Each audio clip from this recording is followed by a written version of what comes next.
mysterious traveler.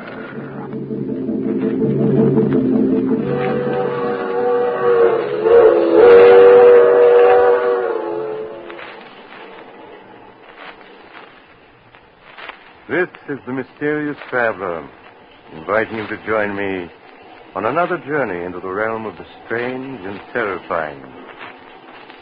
I hope you'll enjoy this little trip, that it will thrill you a little and chill you a little. So settle back, get a good grip on your nerves. But where are we going? We're going to delve into the life of a frightened man in a tale titled The Queen of the Cats.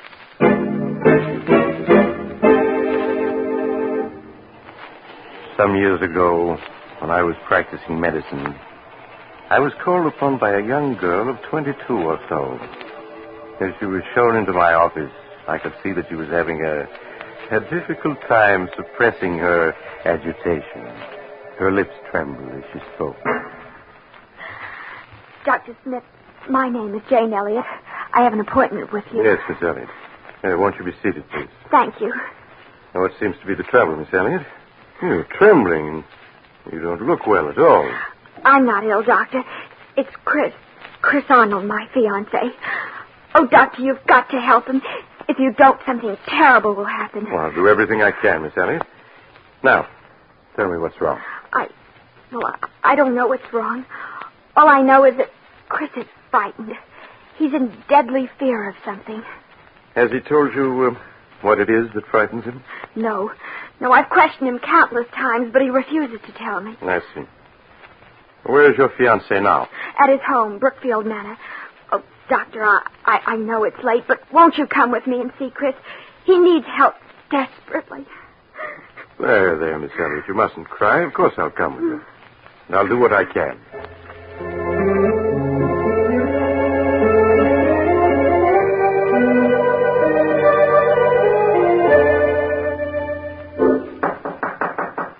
Who is it? Chris, it's Jane. Just a minute. Jane, I've asked you before not to... Who's he? Darling, this is Dr. Smith. Doctor, this is my fiancé, Chris Arnold. How do you do, Mr. Arnold? Why the devil did you bring him? I don't need a doctor. Please, darling, I just couldn't stand Forgive to me, see Mr. Arnold, but it's obvious to the most untrained eye you do need a doctor. Please, Chris, tell the doctor what you're afraid of. I'm not afraid of anything. Oh, darling, please tell him, please. You can't go on this way. Yes, you're right. I can't go on this way. If I don't tell someone, I'll go mad. Believe me, Mr. Arnold, you'll feel much better once you've talked your fears out. Now, suppose you start from the beginning and tell me everything. All right, Doctor. Come on in. I suppose it all began 2 years ago at a party Jane and I were invited to.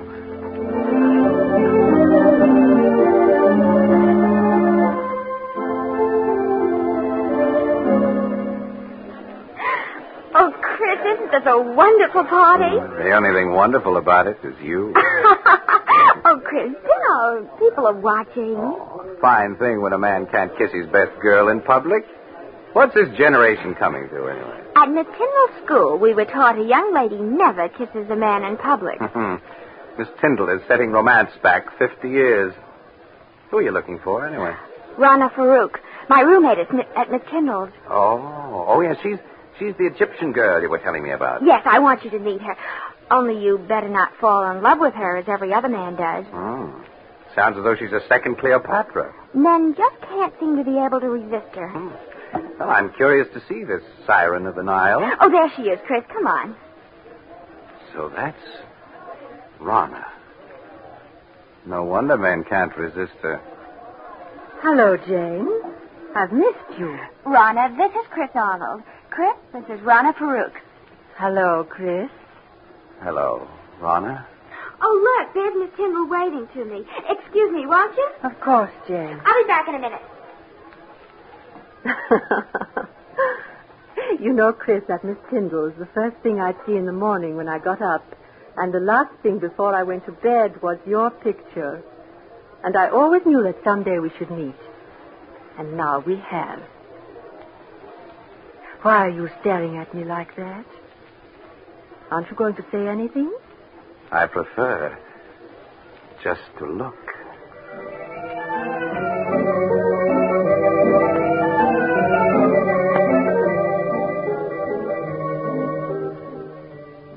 Even now, Doctor, 2 years after our first meeting, I find it difficult to describe how beautiful Rana was. She had lustrous black hair that came down to her shoulders and sparkling green eyes that bewitched you. No words can do her beauty justice. I was captivated the moment I saw her. I see. What happened after that first meeting? Rana seemed also attracted to me. After that night, we saw each other constantly. You did? Nothing seemed to matter to me when I was with her. It made me indescribably happy to learn she felt the same way. A month after we'd met, we were married. Please go on, Mr. Arnold. After we were married, we took an apartment in town. In the months that followed, I began to see Rana not as the image I'd been infatuated with, but as she really was, vain, selfish, and possessive. It was a possessiveness verging on madness. She couldn't bear to have me out of her sight, and when I was, upon my return, there would be questions, countless questions. I began to dread seeing her. And then there were the cats. The cats? Yes. She had an insane passion for them. Yes, when Rana and I were at school together, Doctor, she always had a few cats around. She said that she couldn't live without The apartment them. was always full of cats. She'd sit for hours stroking them, whispering to them until I felt I'd go mad. Life became a nightmare for me, a nightmare full of cats. And Rana asking questions, endless questions. One day, I realized I couldn't go on living with her any longer, that our marriage had been a mistake. I decided to tell her about it that very evening. May I come in, Rana? Of course, dear. Rana, there's something important I want to talk to you Oh, about. please, Chris. There's so little time just now. We can talk later after the party. But, Rana, this is important. I think that... Darling, whatever you have to say can wait. Now, please hurry. But... Well, all right. We'll discuss what I have to say later. Chris, when I called you at the office this afternoon, why didn't you tell me that you had had lunch with Mary Walker? What? How did you know I had lunch with her? Oh, a friend told me. A friend? Who was it? What is it, my beauty? What are you trying to say? Rana, put that cat down and answer me. Who was the friend that told you I had lunch with Mary Walker? You have never met her, darling. How is it that you always know what I've been doing, whom I've been seeing? It's as though you have people spying on me. Chris, what a thing to say. Now, please hurry or we'll be late. There's something strange about the way you always know what I've been doing. Sometimes I suspect... Chris, look out. You stepped on Sabina's tail. I'm sorry, but I didn't see it. I asked you before to be more careful. Poor Sabina. Are you all right now, my beauty? If there weren't so many cats underfoot, I wouldn't have stepped on her. Why must you have 5 cats around? Because I love cats. They're beautiful, sacred. Thousands of years ago, my ancestors worshipped cats. And the great cat goddess Sekhmet. On the river Nile, close by the ancient city of Hamadi, where I was born, are the graves of 100,000 sacred cats. They had been mummified and buried with reverence. Rana, I can't go on like this anymore. My darling, what do you mean? I feel our marriage was a mistake. I want a divorce. Chris, you can't be serious. But I am. I love you, Chris, and I won't give you up. You're mine, darling. You always will be. Nothing shall ever separate us.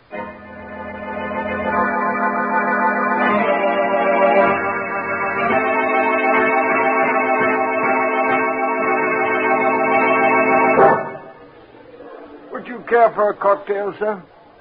No, thank you. Well, even if you won't have one, Mr. Arnold, I will. Jane, it's good to see you again. Just let me look at you. Chris, you're not looking well at all. Are you all right? I am now. Jane, can't we go someplace and talk? What about the terrace? All right, Chris. Here, this door opens into it. Yeah, this is much better. It's been quite some time since we've seen each other, hasn't it? Yes, the last time we saw each other was the night that The night that I met Rana. Yes. How is Rana, Chris? Oh, she's fine. Jane, I've made such a mess out of everything. I was a fool to have married her. Please, Chris, you mustn't talk like that. But I was a fool, Jane. Mistaking infatuation for love. Can you ever forgive me for the way I behaved toward you? There's nothing to forgive, Chris. Well, Jane, this is a surprise. Rana. Hello, Rana. Really, Jane, the way you've avoided calling on us, I half suspect you are still in love with Chris. Rana, you had no right to talk to her like that.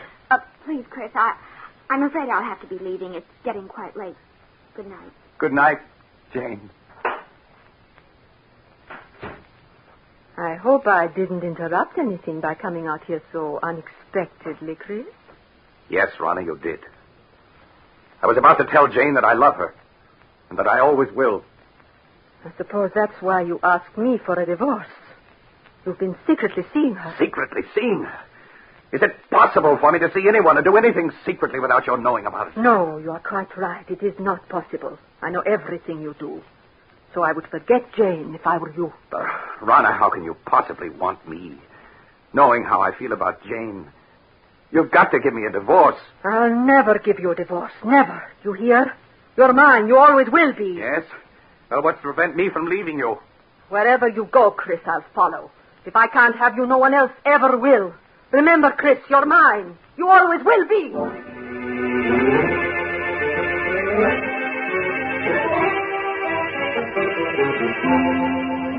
I can still see her, Doctor, as she stood there screaming at me. Remember, Chris, you're mine, and you always will be. It was a shock to suddenly realize that she looked like a cat, an angry cat. Her green eyes, cold and murderous, her long nails digging into my arms, her body tense. For a moment, I thought she was going to scratch my eyes out. Yes, Rana did look like that when she was in a rage. What happened after that night, Mr. Ronald? I stopped speaking to Rana. We lived in the same apartment, but that was all. Weeks passed, and Rana waited for me to come around as she felt certain I would. Yeah. She had all the patience of a cat playing with a mouse. But when a month had passed and I still refused to talk to her, she made an attempt to win me back. It happened one night as we were driving to this house. Why are you slowing down, Rana? I want to talk to you, Chris, and I can't talk to you while I'm driving. There's no point in your stopping. We have nothing to say to each other. Oh, but we do, darling. Chris, we could be so happy together if you wanted to. You know how much I love you. It's a possessive love that smothers me to death. Chris, you know that isn't true. I could make you happy if you'd only let me. Oh, please don't turn away from me, Chris. I'll do anything to make you happy. Anything. Anything? And you can give me a divorce. So you're still thinking of her, hoping I'll give you a divorce so you can marry her. Well, I won't. Do you hear? I won't. I think we'd better be moving along. Chris, you haven't any right to treat me like this. I'm your wife. Only in the eyes of the law, not in my eyes. I hate you. I hate you! Oh, you cat! You almost took out my eyes with those claws of yours. I will scratch your eyes out before I let any other woman have you. You're mine. You always will be. Perhaps this will bring you to your senses. Slide over. I'll drive. Very well, Chris.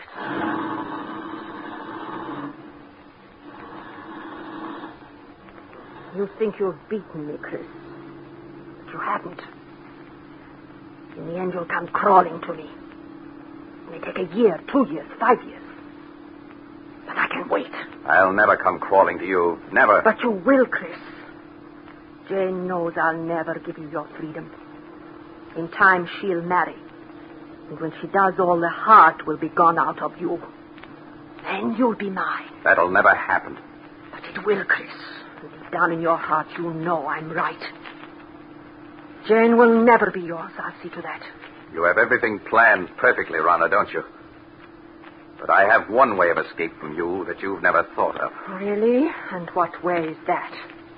I can escape through death. Death? Yes, Rana. If I should fail to take the curve 100 yards ahead, we'd plunge off the side of this mountain. Chris, you would. Why not, Rana? You've shown me there's nothing to live for. This at least is a clean way out. No! Chris, don't! No!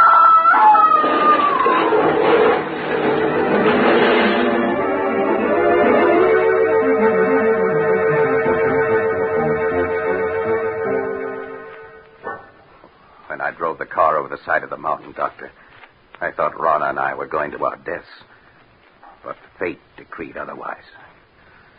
When I recovered consciousness 48 hours later in a hospital, I learned it was only Rana who died. Yes, I recall reading about it in the papers. It was a miracle that you survived. Yes. For weeks, they despaired of saving me. But at the end of 8 months, I walked out of that hospital. The police believed my story that it was an accident. And I was free to begin a new life. It was just a week after I was discharged from the hospital that I ran into Jane.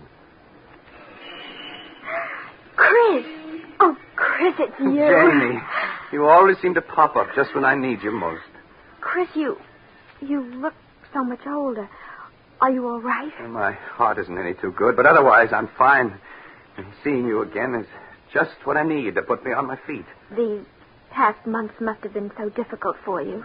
I don't want to look back to the past, Jane, but only to the future. The future I once hoped we'd share, and still do.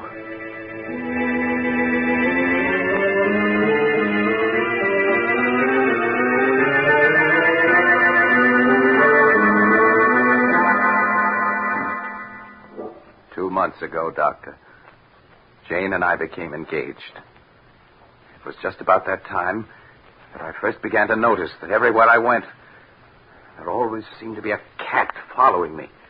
Are you sure you weren't imagining it, Mr. Arnold? At first, I thought it was my imagination. But a week after Jane and I became engaged, I was certain I was being followed. Yeah.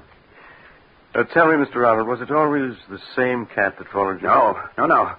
One day it'd be one cat, and another day, a different one. Oh, I know you must think I'm mad, Doctor. And at the time, I felt I was going mad. That is, until that night. What night, Mr. Arnold? The night I saw her. It happened in this very room 6 weeks ago. I had great difficulty in falling asleep that night. Suddenly, the silence was broken by the faint crying of a cat.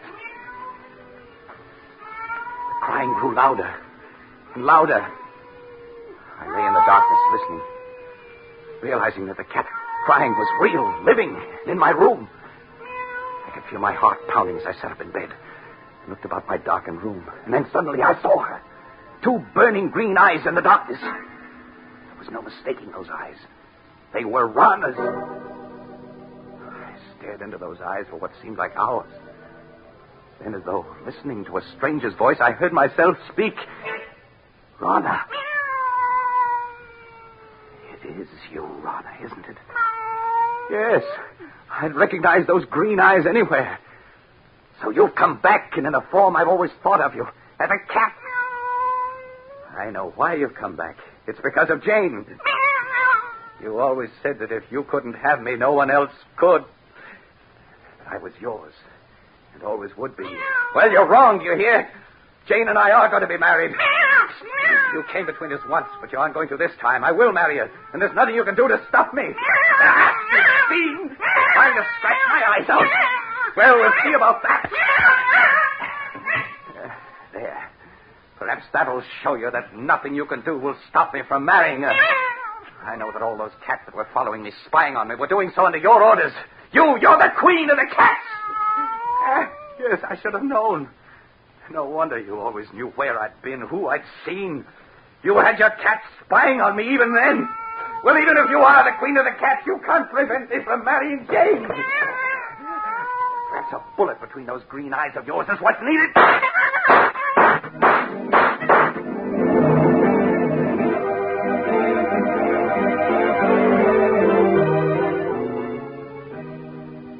I emptied the gun at her, Doctor, and then turned on the lights. There was no sign of her. She'd vanished. All that I found were those 6 bullet holes in the wall. Tell me, Mr. Arnold, Isn't it possible that you only dreamed all that? That actually you fired the gun in your sleep and the shots themselves wakened you? I tried to tell myself that, Doctor. But during the nights that followed, I knew it was not a dream. For night after night, she appeared in my room. I'd lie awake, waiting to hear her footsteps, her voice. And when she would appear, I'd plead with her to leave me alone. But she'd only stare at me with those burning green eyes, waiting. I knew she'd never leave me alone as long as I intended to marry Jane. Finally, I could stand it no longer, and I went to see Jane. Chris, this is a surprise. Come in, darling. Thank you, Jane. Oh, well, where have you been keeping yourself this past week? I was beginning to believe I was being jilted. Jane, there's something I want to ask you. Yes, Chris, of course. What is it? I know we set our wedding for next week. But couldn't we put it off for a while? Just a little while. Darling, what is it? There's something wrong. I know there is. Please tell me. I wish I could, but I can't. Please, Jane, just have faith in me. You know I wouldn't postpone our marriage if I could possibly help it. All right, Chris, I do have faith in you. We'll consider our marriage postponed for the time being.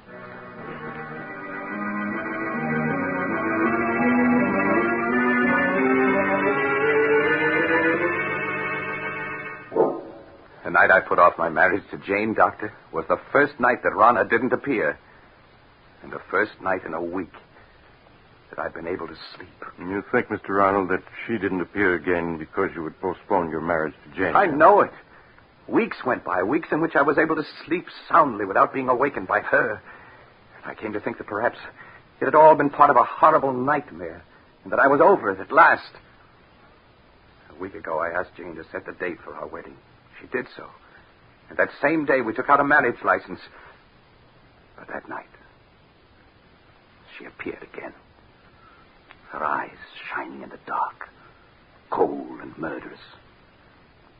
She knew about the license. That's why she returned. And you've seen her again? Yes, every night. She just keeps staring at me with those green eyes, waiting. She's determined not to give me any rest. I tell myself that I mustn't be afraid, but I keep hearing her voice over and over. If I can't have you, no one else will. You're mine, and you always will be. Oh, Chris, darling, I wish I'd known all this before.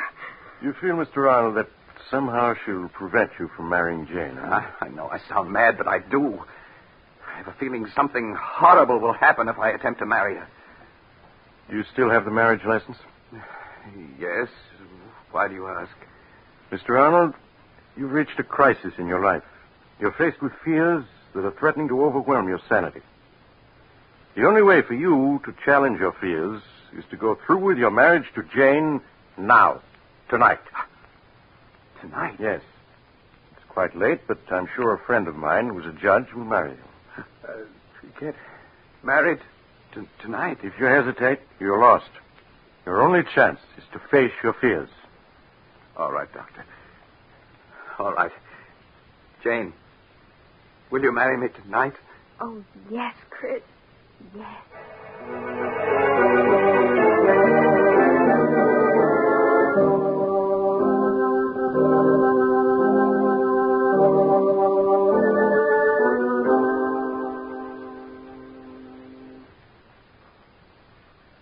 I'm sorry to get you up in the middle of the night, Judge, but for reasons I can't explain, it's important that these two be married tonight. That's quite all right, Doc. Always glad to oblige a friend. Have you got the license and the ring, young man? Yes, sir. Here's the license and the ring. Now, young man, if you'll take her right hand. That's it. Now, shall I give you the long ceremony or the short one? The short one, please. Just as you say, young lady. This is the shortest one I've got. Do you, Jane Elliott, take this man to be your lawful wedded husband, to love, honor, and obey as long as ye both shall live? I do. Do you, Christopher Arnold, take this woman to be your lawful wedded wife, to love, honor, and cherish as long as you both shall live? It's she. It's Rana. Chris, please, it's only a black cat. You mustn't pay any attention to it. Of course not. Now, It's Rana, I tell you. Look at her eyes. I told you she was trying to prevent my marrying Jane. Well, I'll get rid of her once and for all. Chris, what are you doing with that gun? Put it down. She got away. Well, wherever she's gone, I'll find her and kill her. Chris! Chris, come back!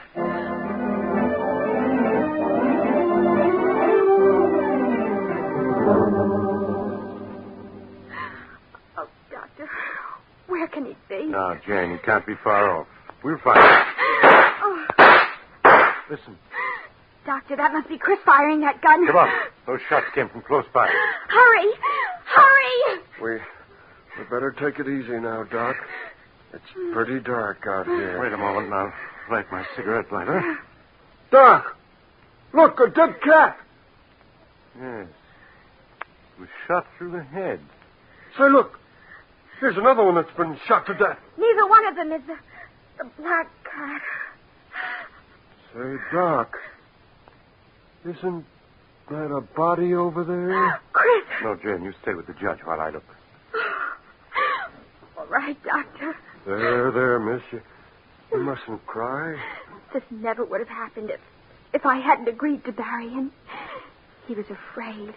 So afraid. Doc! Is it Arnold? Yes. Yes, it's he. He's dead, isn't he? I can see it in your face. Yes, Jane. He's dead. But, Doc, what happened to him?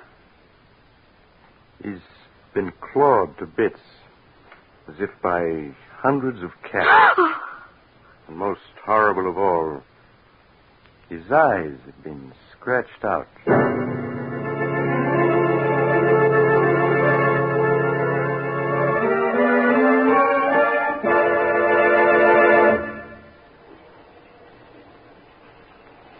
This is the mysterious traveler again.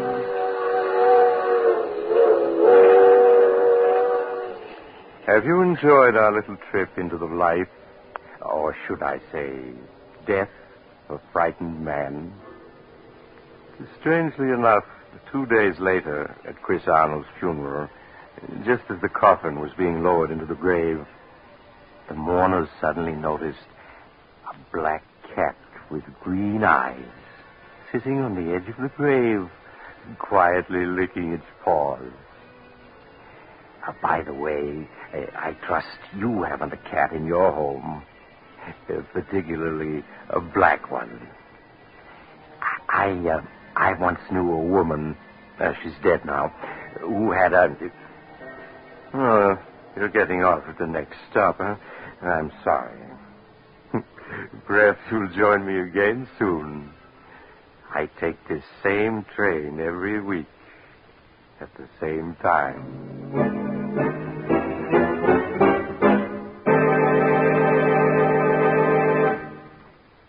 You have just heard Chapter 31 of The Mysterious Traveler, a series of dramas of the strange and terrifying. In today's story, Queen of the Cats, Stutz Cotsworth played Chris, Sarah Burton played Rana, and Sandra Gould played Jane. The Mysterious Traveler is written by Bob Arthur and David Cogan, and original music was played by Doc Whipple. The entire production was under the direction of Jock McGregor.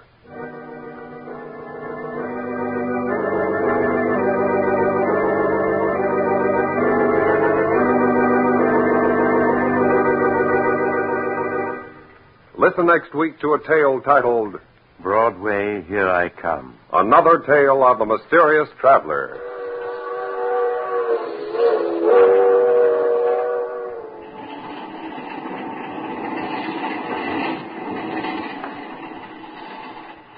The Mysterious Traveler is presented by WOR Mutual from the WOR studios in New York.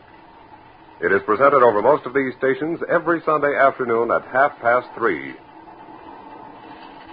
This is Mutual.